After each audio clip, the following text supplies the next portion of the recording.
Good morning friends. আজি আমি ৰাতিপুৱা সোনকালে শুই উঠিলোঁ উঠি পিনি গা পা ধুই ল'লোঁ এতিয়া আমি মানে চেৰাপুঞ্জীলৈ যাম বুলি ভাবিছোঁ আৰু আমি যিটো মানে যিখন মানে হোমষ্টেত থাকিলোঁ তাৰ ভিউটো দেখাম বিশেষকৈ এয়া আমাৰ দেউতাকে এয়া জিউক খুৱাই আছে এইটো আমাৰ ৰুমটো আৰু এইটো এটা বেলকনি হয় এইটো আৰু এটা এইটো হয় মানে দুটা আছে আমাৰ ৰুমটোত তাৰপৰা এনেকৈ এইফালে বহিবলৈ সোফা আছে আৰু এইটো এটা ৱাৰ্ড্ৰব টিভি আৰু সেইটো হৈছে বাথৰুম জিউমা কি খাইছা তুমি দেউতা খুৱাই দিছে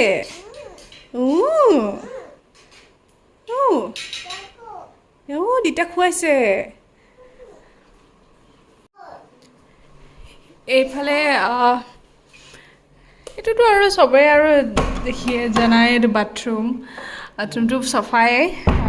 আৰু তাৰপাছত এই ছাইডেদি গ'লে পৰ্দা আঁতৰাই সেইটো এটা বেলকনি হয় এইখিনি ফুল ইমান ধুনীয়াকৈ ফুলি আছে চাওকচোন ইমান ধুনীয়াকৈ আছে এইখিনি ফুল ফুলি আছে তাৰপৰা এইখিনি ৰজনীগন্ধা হয় এইবিলাক যে দেখিছে এইবিলাক ৰজনীগন্ধা এই ফুলটোৰ নামহে মই নাজানো এইটো কি ফুল তাৰপৰা এয়া আমাৰ গাড়ীখন আৰু ইয়াত সৰুকৈ পুখুৰী এটা ৰখা হৈছে যাতে মাছখিনি এনেই জীয়াবৰ কাৰণে আৰু ইয়াৰ তলতটো চাওকচোন কিমান ফুল আছে গোটেই হোমষ্টেটো কিন্তু ফুলে মানে ভৰি আছে আৰু এইবিলাক পাহাৰত এনেকৈ মানুহবিলাক আছে এয়া আহিলে মানে থাকিব পাৰিব মানে অকণমান খালি ভিতৰ হয় পুলিচ বজাৰৰ পৰা কিন্তু তথাপিও এটা মনোমোহা দৃশ্য উপভোগ কৰিবলৈ হ'লে এইকণটো কষ্ট কৰিবই লাগিব আল্টিমেটলি মানে ইয়াত থাকি মানে পইচা বসুল হোৱা নিচিনা হৈছে মানে বহুত মানে মানুহগৰাকী ভাল আৰু ভাল লাগিলে তেওঁৰ লগত কথা পাতি বা আমি থাকিলোঁ গোটেই ৰাতিটো ভাল লাগিলে আৰু আমাৰ জিউকো মানে তেওঁ কোচত লৈ মেলি ইফালে ইফালে ঘূৰাইছে বহুত মৰমীয়াল মানুহগৰাকী বহিবৰ কাৰণে এনেকৈ দুখন চকী দিয়া হৈছে তাৰপৰা আৰু আপুনি যদি কাপোৰ চাপোৰ শুকুৱাব এনেকৈ ষ্টেণ্ডডাল দিয়া হৈছে এতিয়া মই ইটো বেলকনিলৈ আপোনালোকক লৈ যাম এতিয়া আমি বেলকনিলৈ গৈ আছোঁ এয়া বাপেক জীয়েকে পূৰা খানা খোৱাত লাগি আছে ব্ৰেকফাষ্ট খোৱাত জিউ খাইছা জিউ চে হাই হাই ফাই দি দিয়া দাদা এয়া আমাৰ ব্ৰেকফাষ্ট আহি গ'ল ইয়াত ব্ৰেড বাটাৰটো আছে ডিম আছে তাৰপৰা আৰু এইফালে আছে পৰঠা আৰু এই ফুলবিলাক চাওকচোন বেলকনিৰ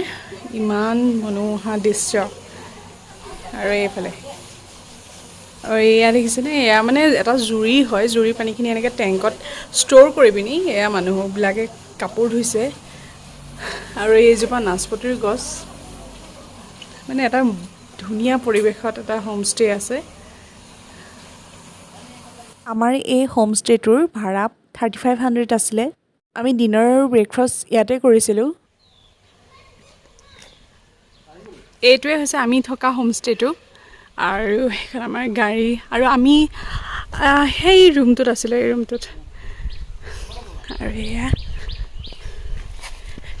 ইয়াত এটা ফিছ টেংক আছে আৰু এয়া মাছবিলাক এটা দুটা ওলাই আছে খানা দিলে মানে ওলায় কালি আমি দিছিলোঁ আৰু ফুলবিলাক চাওকচোন কিমান ধুনীয়াকৈ ফুলখিনি আছে